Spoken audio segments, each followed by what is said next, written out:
Welcome to the Real South Africa Travel and Tourism.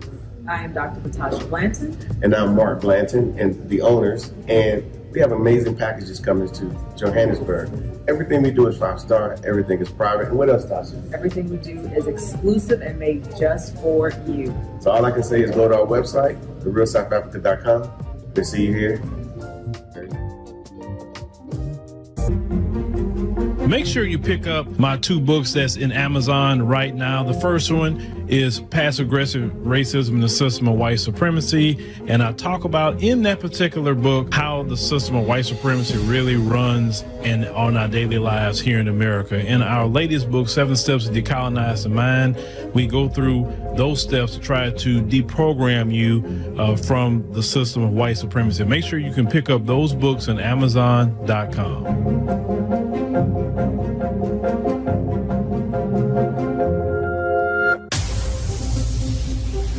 Introducing the African Diaspora News Channel app, your gateway to stories that's overlooked by the corporate mainstream media. At African Diaspora News Channel, we cover stories that don't receive mainstream attention, and we serve as the voice to the global Black community. We are committed to informing and educating through the power of media, connecting the African diaspora one story at a time. With our platform, we're helping to end injustice by exposing it. Join us in standing for excellence in journalism and serving our community. Download the African Diaspora News app today. Peace, family. My name is Vicki Dillard. Thank you so much for tuning in. I'm so pleased that you are with us today, family. Be sure to give the broadcast, would you, a big thumbs up and share. We ask that you do that. Why? Because it makes it more likely that other folks will know that we're here in modern media, alternative media. We want folks to be able to tune in, beloved, to hear what we have to say. And sometimes it helps to hopefully generate notifications. Thank you so very much, family. You all know certainly that immigration is such a huge issue here in the United States, not just here in the United States, but frankly, we're seeing uprisings around the world. And there are a lot of reasons for that. But I want to really be targeted in what I say as it relates to the issues of FBAs, also known as Foundational Black Americans. By the way, I always like to remind people that FBA is not a social group, it's not a political organization, beloved. It is a lineage. It's not something that you need to have a president or a treasurer or take minutes for. Talk black to me, somebody.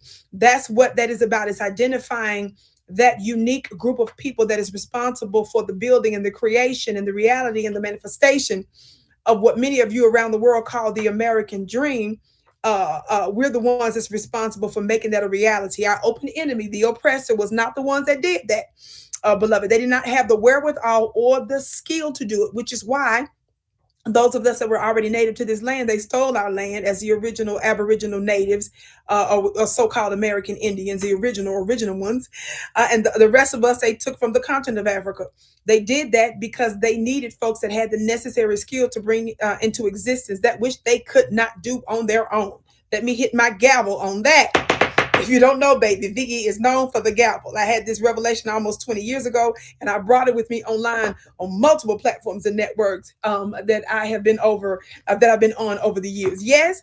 Now, with that being said, I was saying that the immigration issue is a huge matter.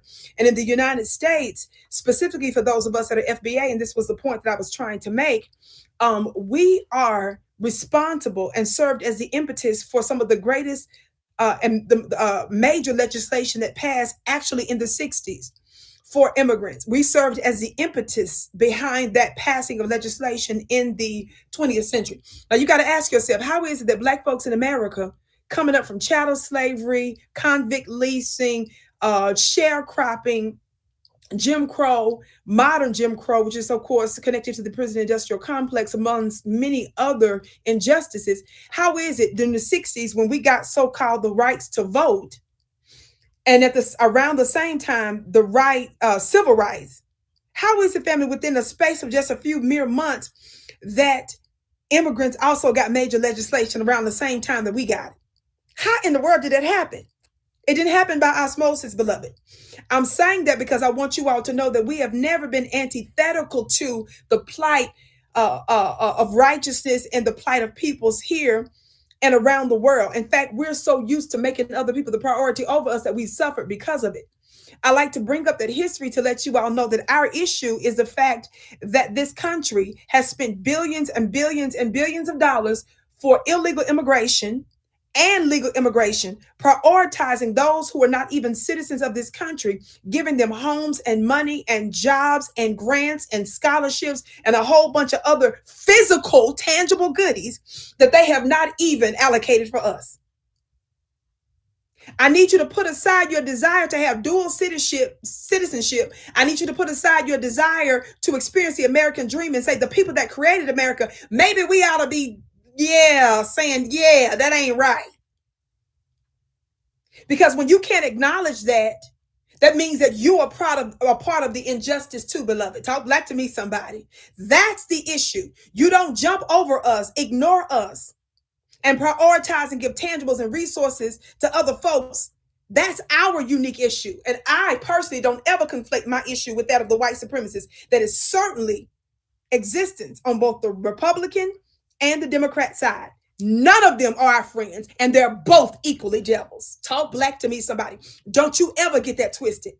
To the point that we come together is on issues. And that for me is to a very, very, very, very, very limited and degree, and that which serves those of my people. Yes. With that being said, I discussed some time back this first clip that I want the team, if you would, to get ready to play for you. This first clip. Now, this first clip is clearly of this, where he's an immigrant, and this the context of this clip was from over a year ago, I believe, by now. Now, the reason why I say that is because I actually discussed this exact clip before, because I was so outraged.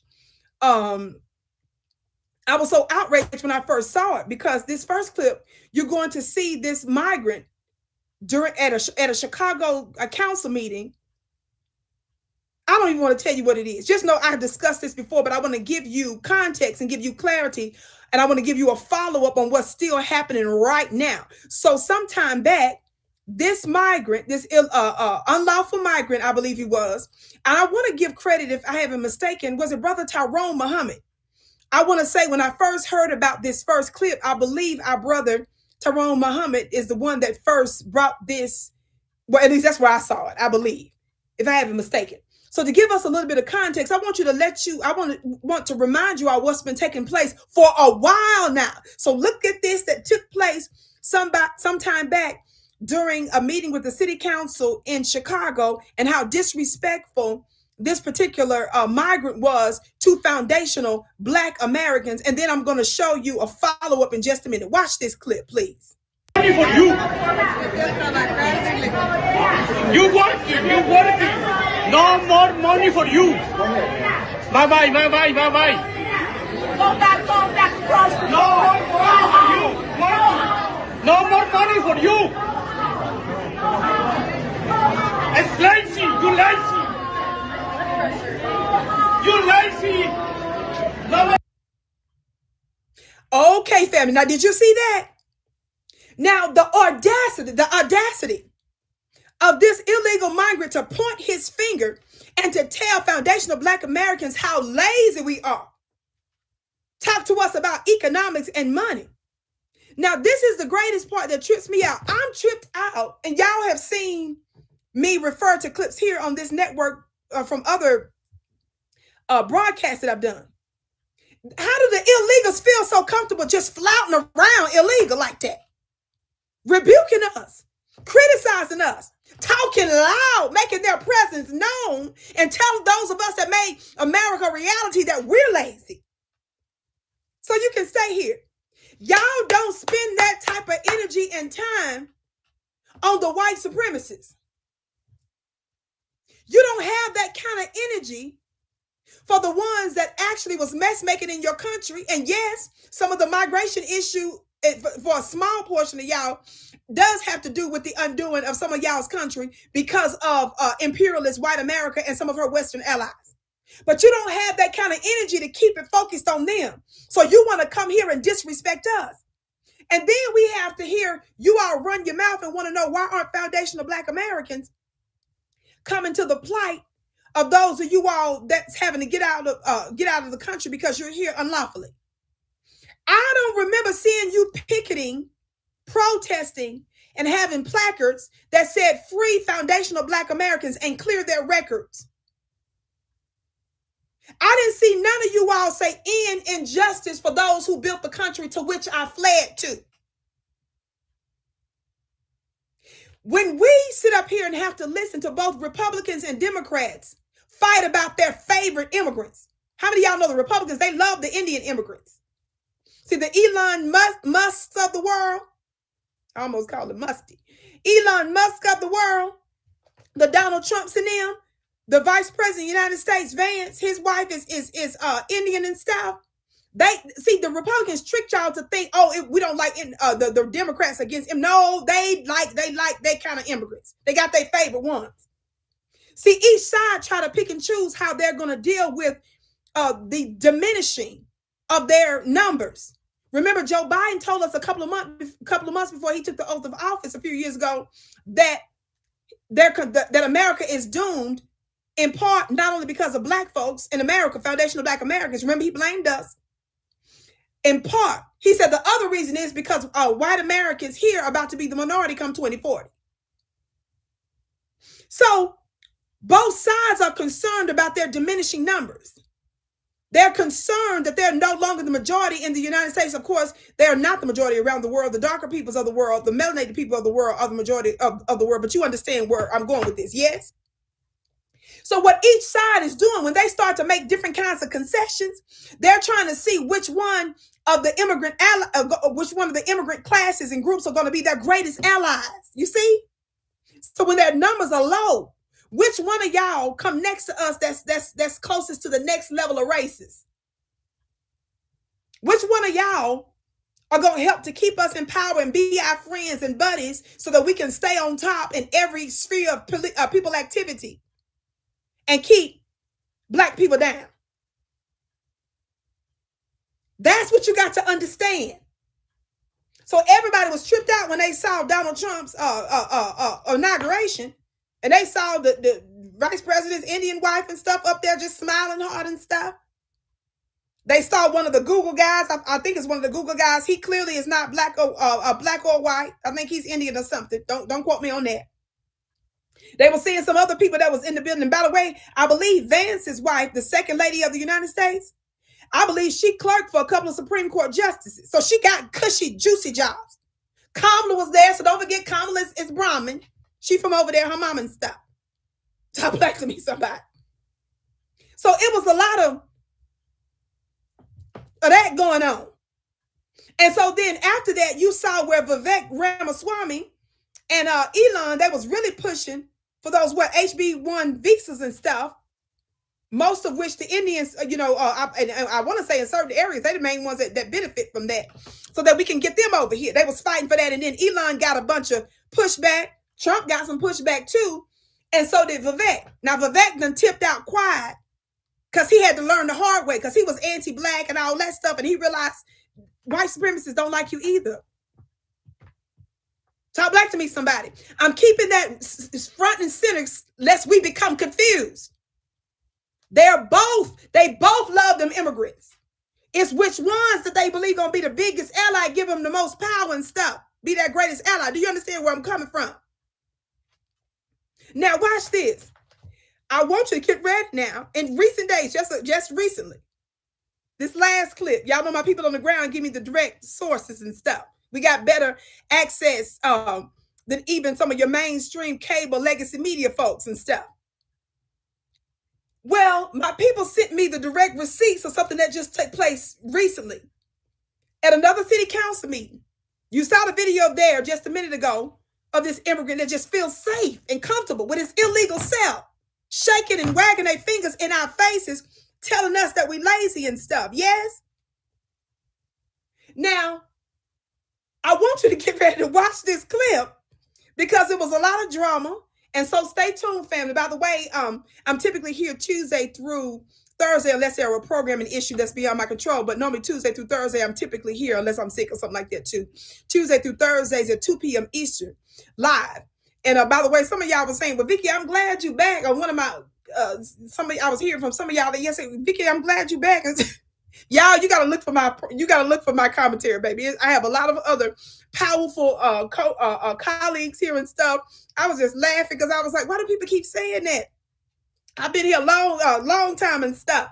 But there's been some differences in how different things are going. So you have to really look for my commentary, beloved, because I'm always giving them the world that business, even though you can see me on my own platform and in other spaces, and you have over the years. So just be sure, family, to look for my commentary here, okay, throughout the week. Now watch this. I want you to get ready to watch this next clip. I had to address that because I'm like, why do people keep saying that about me over here? But anyway, I want you to get ready to watch this next clip of my people in Chicago City Council. Because remember, the Democrats retaliated against foundational Black Americans in Chicago for a long time because they were pushing back, because they was prioritizing and giving a lot of tangibles and money and houses and food and clothing and jobs to folks that violated the law to get here, while walking over, disrespecting foundational Black Americans and not giving us the resources that's certainly ours, right?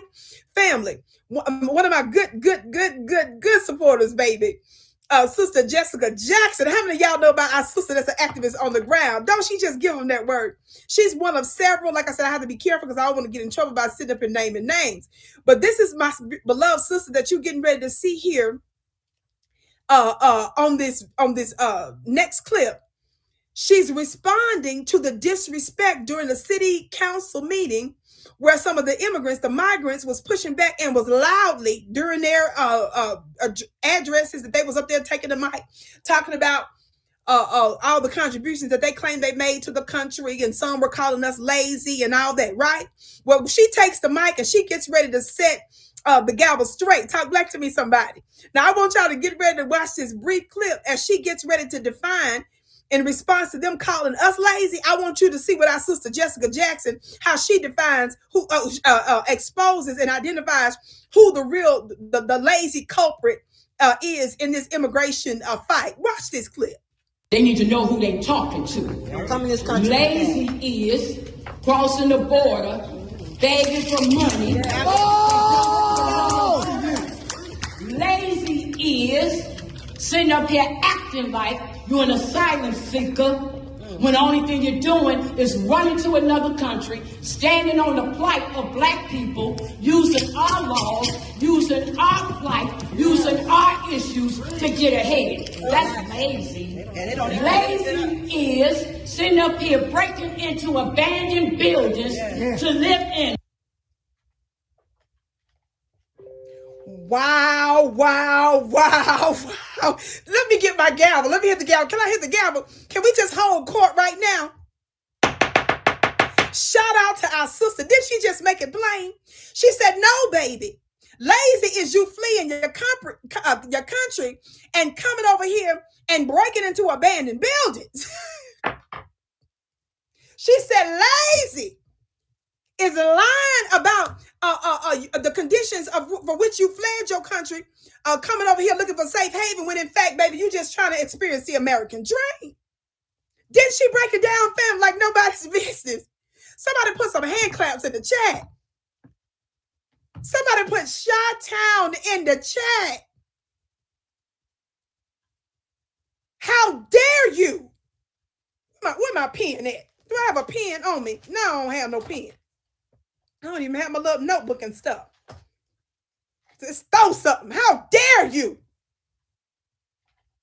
How dare you fix your lips? See, this is what we're talking about. They never have that level of energy and disrespect and boldness against the real oppressor. They never have that level of energy against them folks, but they got it against us.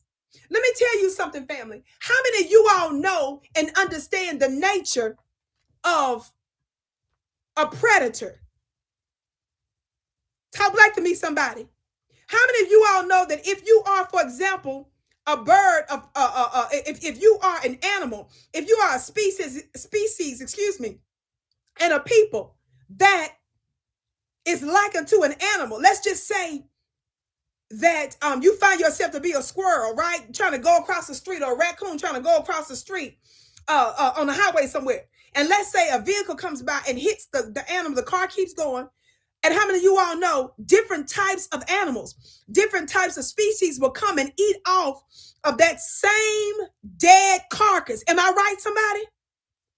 How many of you all know that just because a fox came and nibbled on it, just because another bird of prey came down and nibbled on it, if anything is left, if any meat is left, if there's any bones left, if there's anything that's material or substantive that's left on the bones, how many of you all know that the next animal is not going to say, well, this bird already ate off of it? How many of y'all know they're not going to say, well, that fox already ate off of it, I'm not going to bother it? No. How many of you all know that when people see that you are lying dead and that you're the weakest, how many of you all know that they feel like that you're the greatest target in your mind, Black family, in your little mind, where you are civilized and you care about other people? You think surely other people are going to have sympathy and empathy for you. Surely they're going to say to themselves, well, the white supremacists already come after you. This one already come after you. We're not going to bother you. No, baby. They see you as the low-hanging fruit. And don't get me to use that analogy, low-hanging fruit. They see you as the thing that they can exploit the easiest. This is what I try to get my people to understand when you are dealing with your open enemy.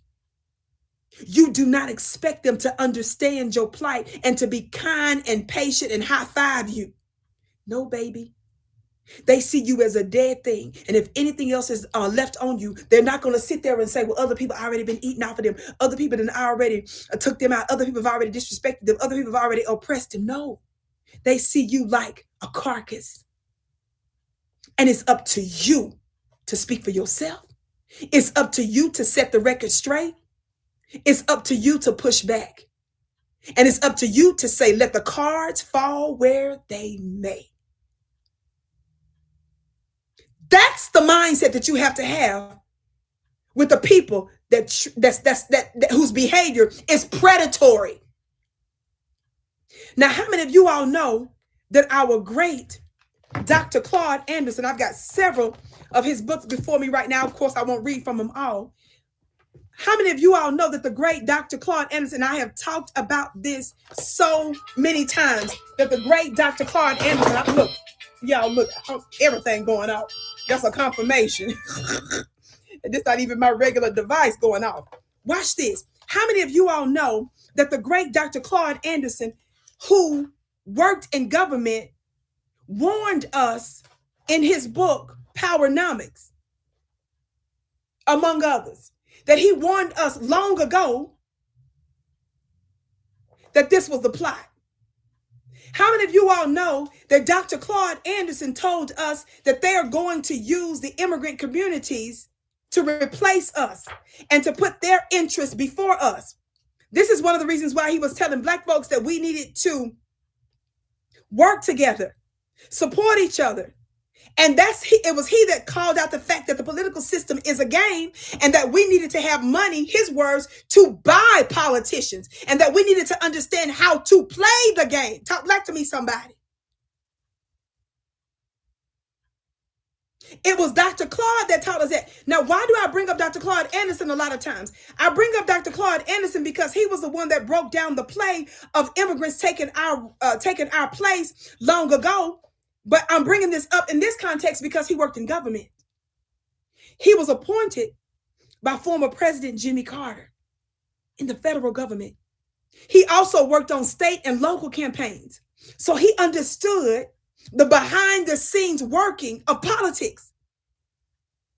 And he came and told us the secrets and told us many decades in advance what the play was. And his prophetic and insightful words is exactly true today.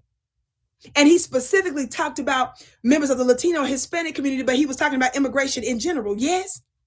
And this was something that both the Republicans and Democrats were on board with. Talk back to me, somebody. So I suggest that you familiarize yourself with his book and his plans, but I just want, for the record, I got another book here. How many of y'all know I've quoted from this other book many times called How White Folks Got So Rich? Now, this is a book that you can get at NOI.org, by the way, for those of you that might be interested in that. Why do I constantly read from this little book? This is a mini book, family. The book is only, 100 and something pages, just under 200 pages. It's a mini book. You can read this practically on your lunch break. But it gets to the point in very powerful ways. Yes, watch this. One of the reasons why I like to read this book is because it points to laws and policy where our oppression was codified in law. So it was not only was it cultural, it was in law, both locally, state, and federal law. Yes. And of course, we find incidents that happen with other melanated groups, but the predominant group that was targeted, which was known as a set of laws and policies and rules and behaviors known as Jim Crow. That's what Jim Crow is about. Don't you ever get it twisted. This is the reason why we talk about white supremacy is not only our issue is not just an individual racist person. We talk about how the institutions and the systems itself, the laws and the policy itself are racist against us. Yes? And this is another major basis for our demand for reparations, not our ask for reparations, but our demand for reparations. Yes? Well, right now, in this book, How White Folks Got So Rich, I like to remind you all, it was not those that came from the Caribbean, no disrespect. It's not those of you that came from Venezuela, Argentina, Mexico, or any other Latin country. It's not any of you all that came from some of these other European and white countries. How many of y'all know that they were the first migrants that came to this country?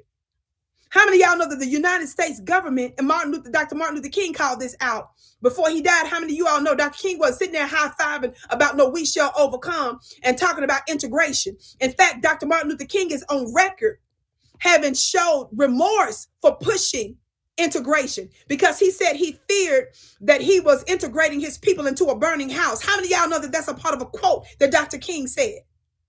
How many of you all know that Dr. King started to meet with the likes of the Honorable Elijah Muhammad a couple of different times before America took him out? How many of you all know he was speaking against Vietnam and the war machine back in the day because he drew the connection between poverty amongst Black Americans in the United States and our illicit use and violence in other countries? See, he connected the dots. How many of you all know that Dr. King's own people felt like he was betraying them by talking about international issues? See, when you don't connect the dots, silly, you miss the point. Your open enemy don't mind you talking about the little local stuff when you can't connect the dots and understand that your issue is actually international. When I say that, I'm not talking about putting other people groups around the world issues above your own, silly.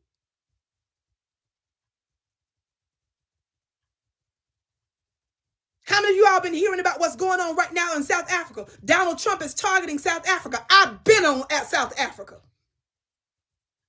Even when some of you didn't like it. I've been calling out the fact that the United States of America had an agenda for South Africa. How many of y'all been seeing my coverage on that for the past couple of plus years? I've been calling out different elements of it. I was intuitively led to discuss certain things. And I was absolutely right. And what they want you to do is to just look at what's happening domestically and locally and get you to focus on that and just point the finger to one or two Black folks in leadership while they are the real hands that's doing the mess making in your country. And they're over here plotting with us in the United States and plotting with other people around the world so they can keep their imperialist foot on your neck.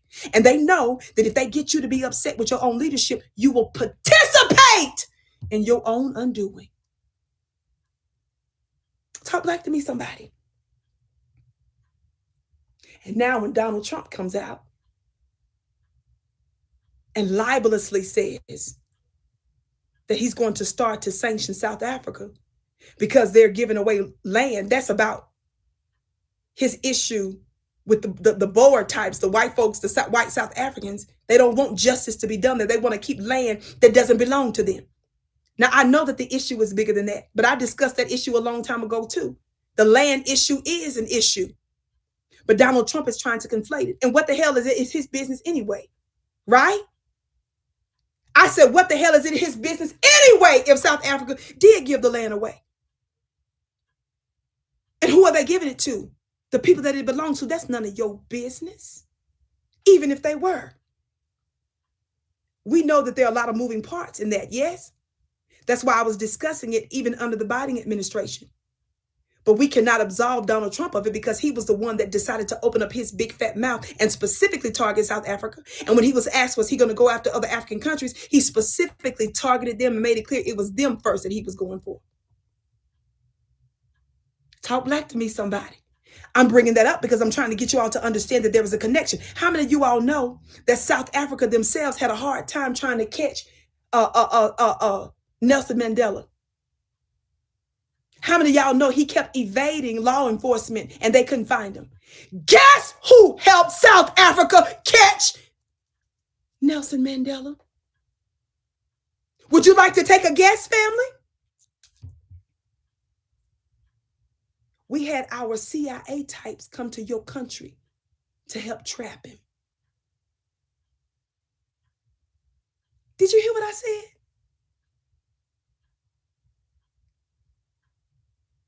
That's who twitched their tail over there to help your government find Nelson Mandela and lock him up and some of the others. There is an international and a global agenda, and they know how to make you feel like it's just a domestic local issue when they're really the ones that's mess making. How many of y'all remember my coverage that I did where I discussed on a regular basis the great former foreign minister, Dr. Naledi Pandor? I would listen to some of her lectures. I would listen to some of her speeches in different countries and in different forums. The United States was targeting y'all's foreign minister. Some of y'all didn't get it. She was calling out some of this madness. When she did an address, I believe it was one of y'all schools there in South Africa, she was pointing out the fact that one of y'all's white organizations there in South Africa were the ones that was suing some of the agendas that the ANC was trying to push. They even stopped them from sending some resources to some of the other countries that had been in league with South Africa on some stuff. They were frustrating some of the work that they were trying to do. And because they had their ear to the ground and hearing you all complain about your leadership there and not recognize the hidden hand behind a lot of the stuff that's going on. This is not to absolve wicked stuff that even President Ramaphosa, weird stuff that he might be doing, things he's not properly addressing in the ANC and others. I'm just simply saying that I was doing coverage on some of the hearings here in the United States where they were having your board individuals come to the country to make your country look bad. They were using some of your even black South Africans here to make your country look bad that was used as witnesses during Foreign Affairs Committee hearings. Yes, they did, baby. And I covered it. That and a bunch of stuff. How many of y'all remember me covering the South African ambassador in the United States, Mr. Briggity? Mr. Briggity is here in the United States, the ambassador to South Africa. He lied and said that South Africa was sending arms to Russia. Why did he do that? It messed with the rand. It messed with y'all's economy. Later on, he turned around and gave a half-hearted apology, but the damage was already done. They did that on purpose. And they knew darn well that it was no real evidence that was taking place, but they were trying to punish South Africa because of its connection to Russia at the time. Talk black to me, somebody. I got to get ready to go here, but I'm trying to show you the connection between the two and how they're inextricably connected. And don't you let your open enemy keep you missing the forest for the trees. Quickly, and I got to go. In this book about how white folks got so rich, I want to remind these immigrants here of something, especially the illegal ones. On page 22, it says slavery was the most profitable business of all time. Slavery did not include you. Slavery was us and our very dark and melanated black behinds. Everything, it says, I'm quoting now quickly, everything in the Western world, in cities, institutions, and wealth is built on the profits of black slavery, not nothing else and no one else. That doesn't mean you didn't contribute in some way, but that's secondary and tertiary. You're not the foundation for the success of these United States of America. Talk black to me, somebody. Lastly, it says, well, not lastly it says, but the last part I want to read. Listen, before I go. What did I say? Everything in the Western world. That means not just the United States. Its cities, its institutions, and its wealth is built on the profits of black slavery. Y'all ready for this? I've said it before and I'm going to keep saying it again. Paris, Rome, Amsterdam, Seville, Lisbon, London, New York. Name the place, and its riches are the spoils of the greatest criminal endeavor in the history of the universe.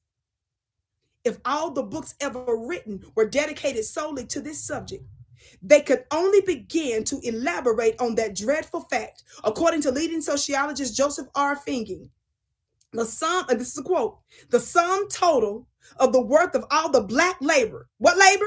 Black labor, black labor, black labor, stolen by whites through the means of legal slavery, legal separation, and contemporary racial discrimination is truly staggering.